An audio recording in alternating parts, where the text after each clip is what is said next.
Ricardo entrou em casa e o som da chave girando na fechadura ecoou mais alto do que ele se lembrava. Era um ruído metálico seco e curto que anunciava a sua chegada a um império de silêncio. Ele fechou a porta atrás de si e ficou parado no hall de entrada, observando a poeira que dançava na fresta de luz que vinha da janela da sala. Aquela luz da tarde sempre batia ali naquele mesmo horário, iluminando o aparador, onde as contas a pagar se acumulavam ao lado de um vaso de flores artificiais que ele nunca tinha notado realmente até aquele momento. Ricardo tinha 58 anos e uma conta bancária que finalmente atingira a meta que ele estipulara 2 décadas atrás. O plano sempre foi muito claro na cabeça dele: trabalhar duro, acumular, garantir a segurança e depois viver.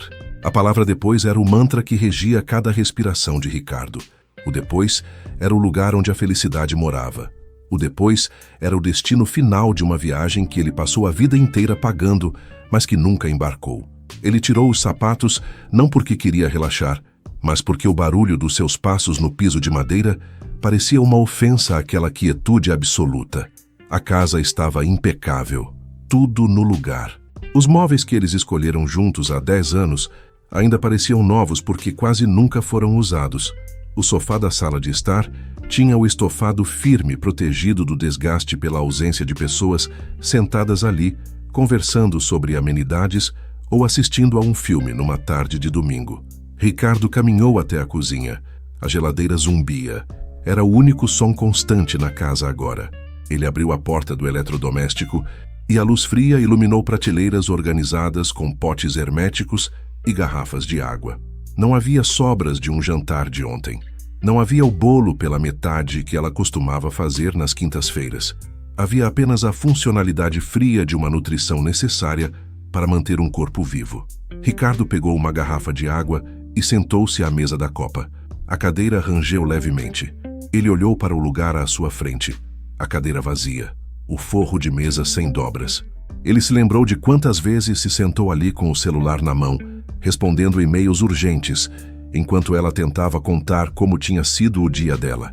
Ele se lembrava do tom de voz dela, um tom suave que no início buscava atenção e que com o passar dos anos foi se tornando um ruído de fundo que ele aprendeu a ignorar seletivamente. Ele dizia apenas e isso parecia suficiente. Ele acreditava que estava fazendo o certo. Ele estava ali fisicamente presente, garantindo o sustento, garantindo o futuro confortável onde eles teriam tempo de sobra para conversar. Ele olhou para o relógio na parede. Eram 5:30 da tarde, o horário em que ele costumava ligar para avisar que ia atrasar. Hoje ele não precisava ligar para ninguém. O tempo que ele tanto perseguiu agora sobrava. Ele tinha todo o tempo do mundo, e esse tempo pesava sobre os ombros dele como uma laje de concreto.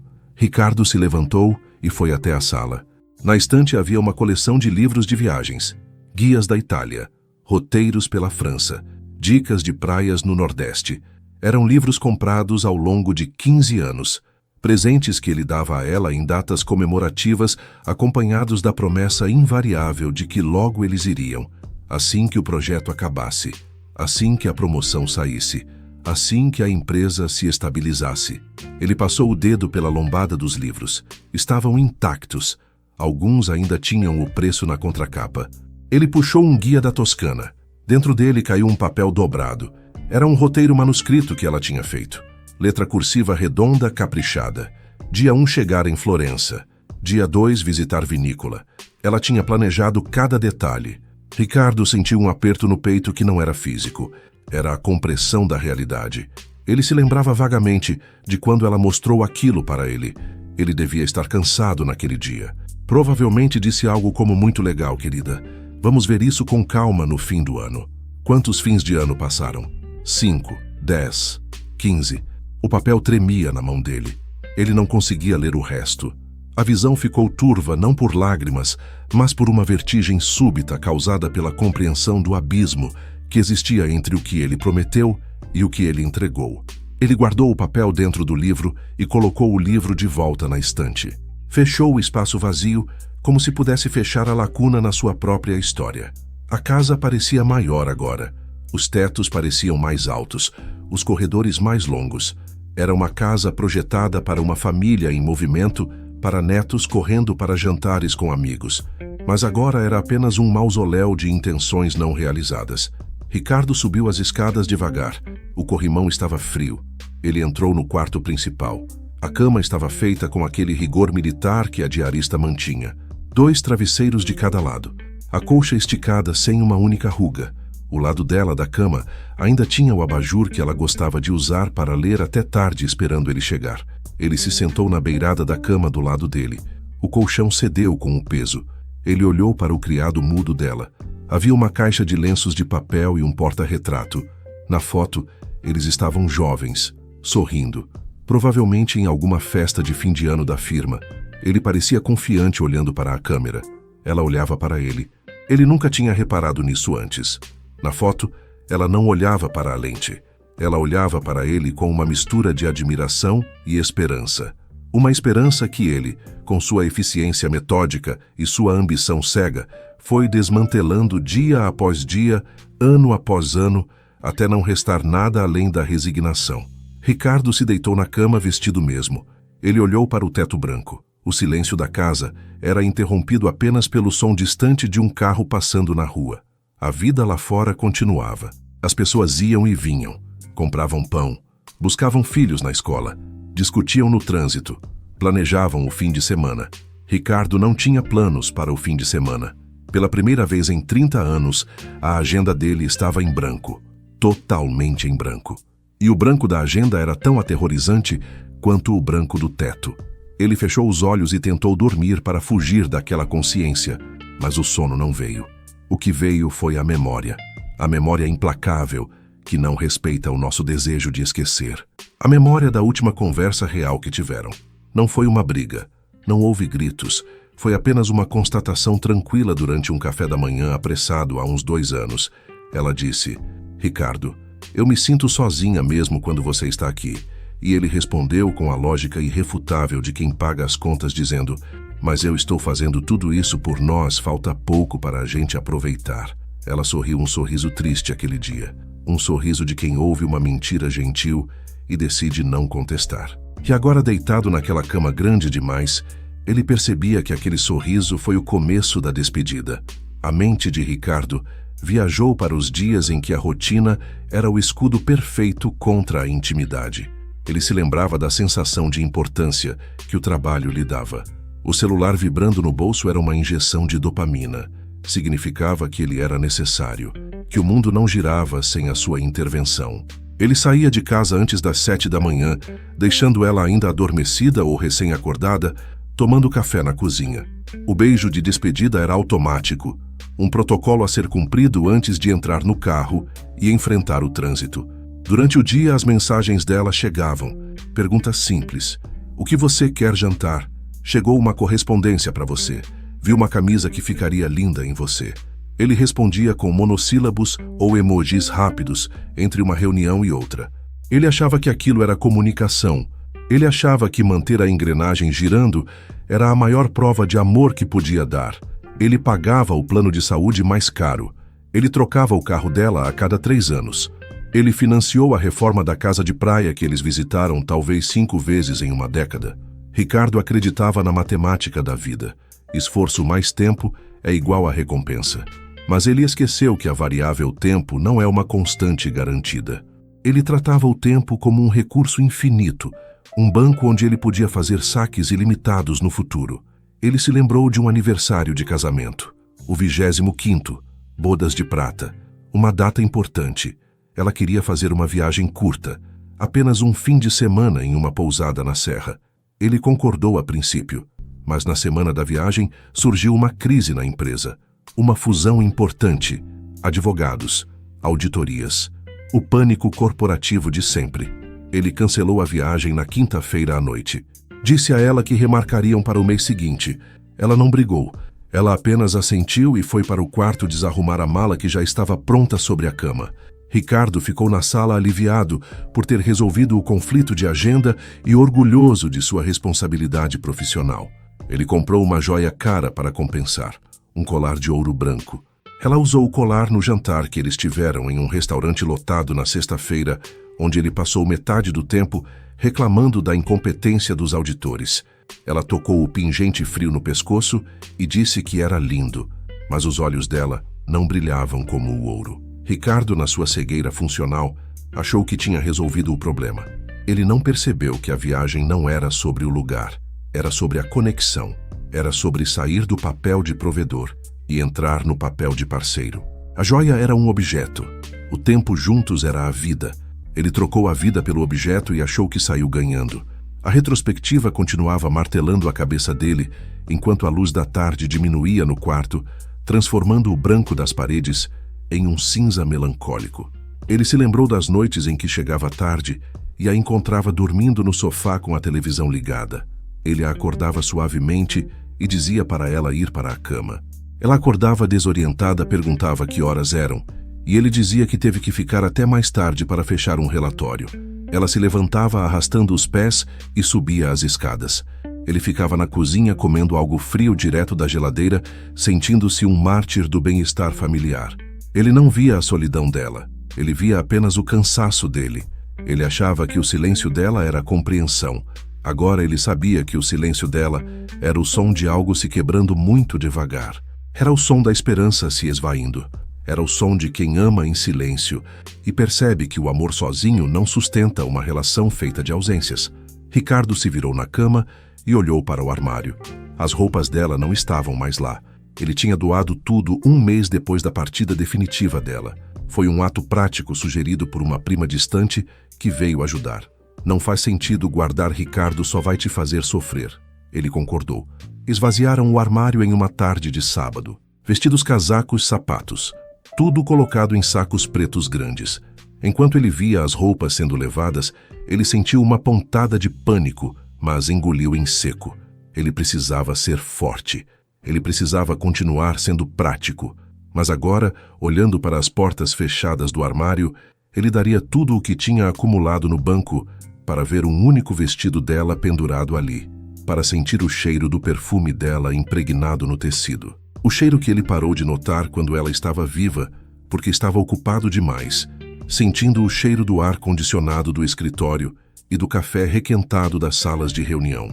A ausência física das coisas dela tornava a ausência da alma dela ainda mais gritante.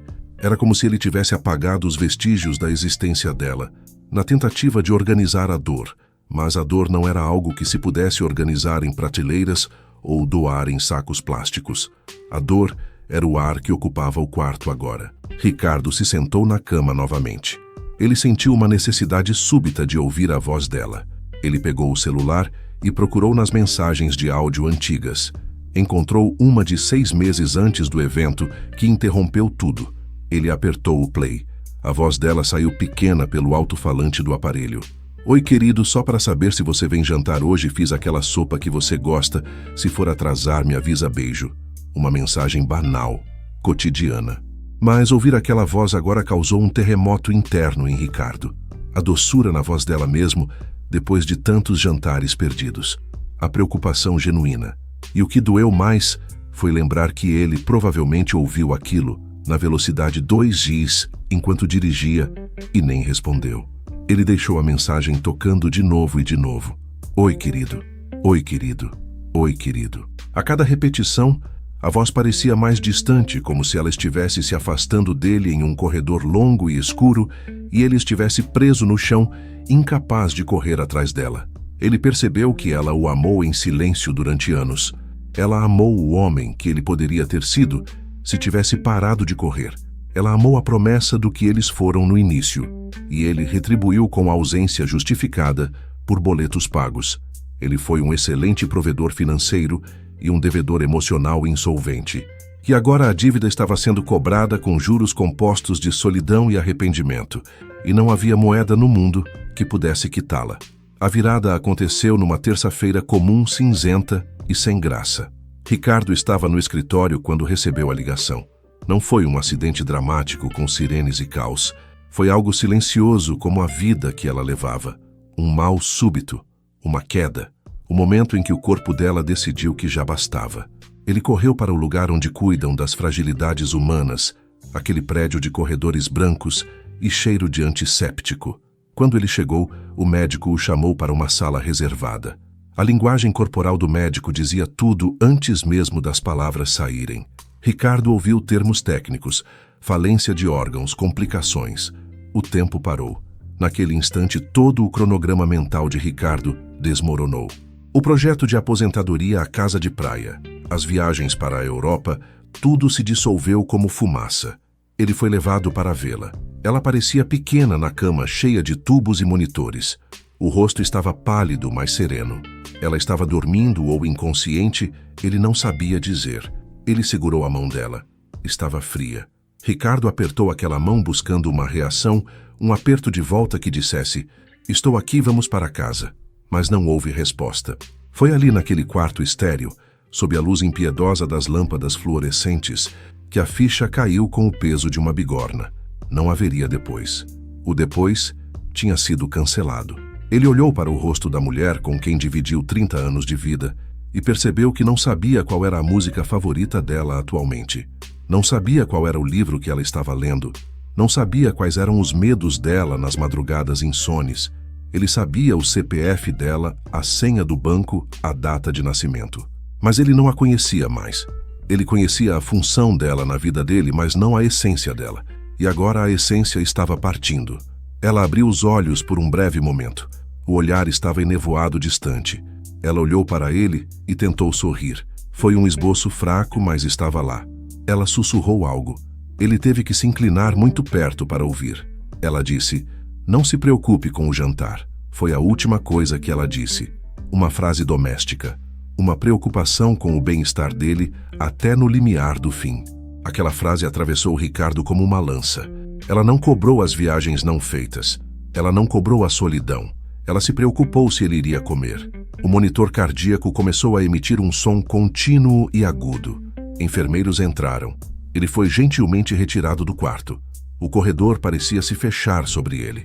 Ricardo sentou-se numa daquelas cadeiras de plástico duro na sala de espera. Ele olhou para as próprias mãos. Mãos que assinaram contratos milionários.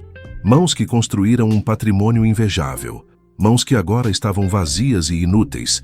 Ele tinha todo o dinheiro para pagar o melhor tratamento do mundo, mas não havia tratamento para o que estava acontecendo. A irreversibilidade é a única lei absoluta do universo. Naquele momento, Ricardo entendeu que o tempo não espera. O tempo não negocia. O tempo não aceita suborno. Ele tinha passado a vida achando que controlava o tempo, que podia estocá-lo e usá-lo quando fosse conveniente. Que erro brutal! O tempo é um rio que corre sempre para frente. E se você não beber da água quando ela passa na sua frente, aquela água se vai para sempre no oceano do passado. Os dias seguintes foram um borrão de burocracias tristes. Escolher o caixão, o cemitério, receber os pêsames de pessoas que mal conhecia, colegas de trabalho que diziam meus sentimentos e olhavam para o relógio ansiosos para voltar às suas rotinas. Ricardo via tudo aquilo como se estivesse assistindo a um filme ruim através de um vidro sujo. Ele estava anestesiado. O choque servia como um amortecedor, mas agora, meses depois, o choque tinha passado e restava apenas a realidade nua e crua. De volta ao quarto, na penumbra da tarde, Ricardo levantou-se da cama e foi até a gaveta da cômoda onde guardava documentos importantes. Ele procurou por algo específico. Não eram apólices de seguro ou escrituras. Era um caderno pequeno de capa dura azul que ele encontrou nas coisas dela dias depois da cerimônia de despedida. Ele pegou o caderno e voltou para a poltrona no canto do quarto. Abriu na primeira página. Diário de Sonhos estava escrito na primeira folha com a letra dela de 20 anos atrás. Ele começou a folhear. Eram listas. Coisas para fazer quando o Ricardo tiver tempo. Item 1, aprender a dançar tango. Item 2, conhecer o vinhedo no sul. Item 3, adotar um cachorro. Item 4, pintar a sala de amarelo. Eram desejos simples, nada extravagante, nada que custasse uma fortuna. Eram coisas que exigiam apenas presença e disposição. Ricardo viu que muitos itens tinham datas ao lado, datas em que ela esperava realizar aquilo. As datas foram riscadas e reescritas várias vezes. 2010 virou 2012, que virou 2015, que virou logo. A palavra logo aparecia cada vez mais nas últimas páginas. Até que as anotações pararam. A última entrada era de 3 anos atrás. Dizia apenas: acho que o Ricardo nunca vai parar. Talvez eu deva aprender a ser feliz sozinha com ele. Aquela frase escrita em tinta azul caneta esferográfica comum era a sentença final do julgamento de Ricardo. Ela tinha desistido de esperar e tentado se adaptar à solidão acompanhada. Ela não parou de amá-lo, mas parou de esperar que ele vivesse com ela. Ela aceitou as migalhas de tempo que ele oferecia e tentou construir um banquete com elas. Mas ninguém sobrevive de migalhas para sempre. Ricardo fechou o caderno. O peso daquele pequeno objeto em suas mãos era insuportável. Ali estava a prova documentada da sua negligência. Não uma negligência criminosa ou mal intencionada, mas a negligência sutil e corrosiva da priorização errada. Ele priorizou o futuro e assassinou o presente. E o futuro, quando finalmente chegou, veio vazio e frio sem ela para dar sentido a tudo o que ele construiu.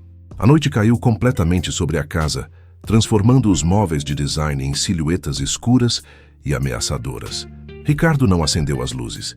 Ele permaneceu sentado na poltrona com o caderno no colo, envolvido pelas sombras que ele mesmo comprou com anos de ausência. A escuridão trazia uma clareza dolorosa e humilhante. Ele olhou ao redor na penumbra e viu o império que construiu. O sistema de som de última geração que nunca tocou uma música de festa. O tapete persa onde nenhuma criança brincou. As cortinas de linho importado que protegiam o nada. Tudo aquilo parecia entulho. Entulho caro e polido. Ele era o curador de um museu dedicado a uma vida que nunca aconteceu. Ricardo levantou-se e caminhou até a janela, atraído pelo movimento na rua. A luz amarela dos postes desenhava poças de claridade na calçada.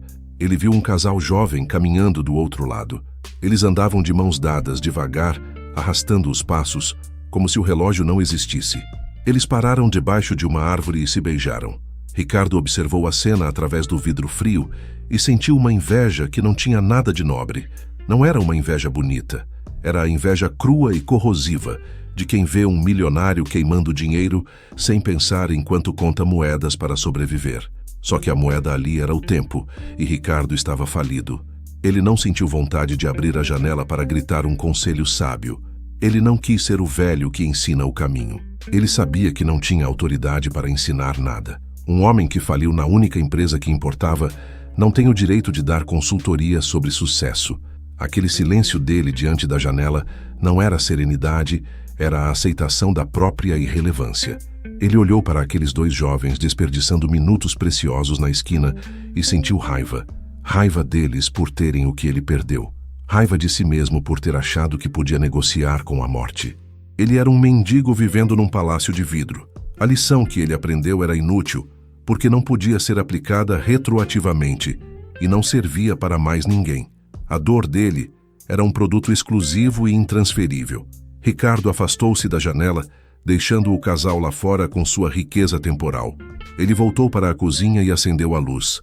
O brilho repentino feriu seus olhos, acostumados à escuridão da sua própria alma. Ele colocou água para ferver. Ia fazer um café não porque queria beber, mas porque precisava preencher o vazio com algum ritual mecânico. O cheiro do pó de café sendo escaldado subiu vaporoso e trouxe uma memória olfativa que soou como um insulto. As manhãs de domingo que ele ignorou. Os cafés que ele engoliu com pressa olhando para o celular. A água ferveu. Ele serviu o café na xícara favorita dela, aquela de cerâmica com flores pintadas à mão. Ele levou a xícara aos lábios. O café estava amargo e queimou a língua. Ele não colocou açúcar. O amargor era a única coisa real que ele conseguia sentir agora.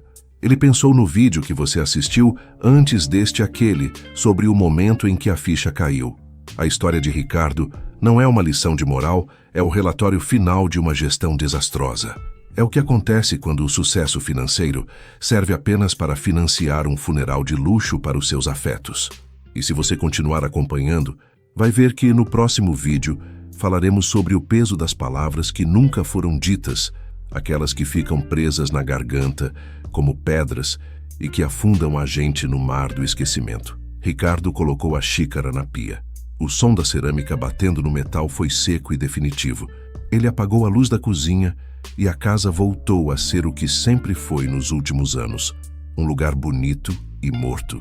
Ele subiu para o quarto e deitou-se na cama grande demais, fria demais. Ele sabia que não ia dormir. Ele ia apenas esperar o tempo passar, aquele mesmo tempo que ele desprezou e que agora se vingava, passando o mais devagar possível. O silêncio da casa se fechou sobre ele como a tampa de um caixão confortável.